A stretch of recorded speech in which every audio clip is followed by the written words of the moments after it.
so it's a kind of connection and networking initiative. So it's inspired by my wife's law firm. So they have something called Random Coffees, which they do every month, and so they meet up with other people from across the firm and get to know them a bit more about their department. So it's almost an identical replica. I suppose the difference here is that we've actually got teams at Truro Health Park that span more than just CFT.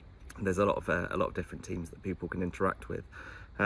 The premise is that people sign up, so they volunteer to do it. No one's forced to do it. They can volunteer to be part of it and meet up with new people every month. So they go into a monthly draw, and I will put it into a random pairing generator, and they are paired up with someone randomly from across the health park.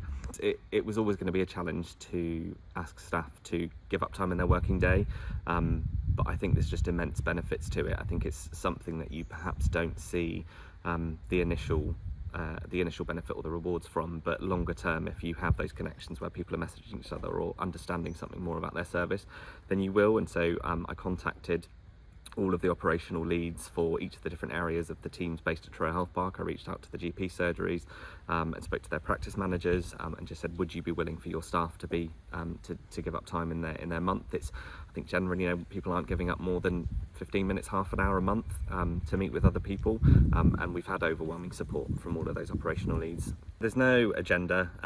It's got support from right up at the executive level. They think it's a fantastic idea, so we're just encouraging people to meet up with another person from across the health park. They can talk about their personal lives if they feel comfortable enough. They can ask about work, what their roles are. And the idea is that having those connections means that you might avoid a long email, or you might avoid a complicated referral to another team where actually you've built a connection, you've made a relationship with someone, where you can just pop them a message, or even better, pop down and see them physically, because we work in the same building. So you can just meet up with someone and say, I've got a quick hypothetical question about a possible referral or a young person or a family, and you make those links and you have kind of easier conversations and reduce a lot of the barriers. Number of people who don't work in CAMHS outnumbered the number of people who do work, so it's almost guaranteed that you'll meet someone from outside of our internal CAMHS family. So that's quite exciting, because I think it means that whilst it's nice to meet with different people who are in the team, and it gives you a bit of an opportunity to get to know them better, you will then see other people from GP practices, from district nursing, from acute care at home.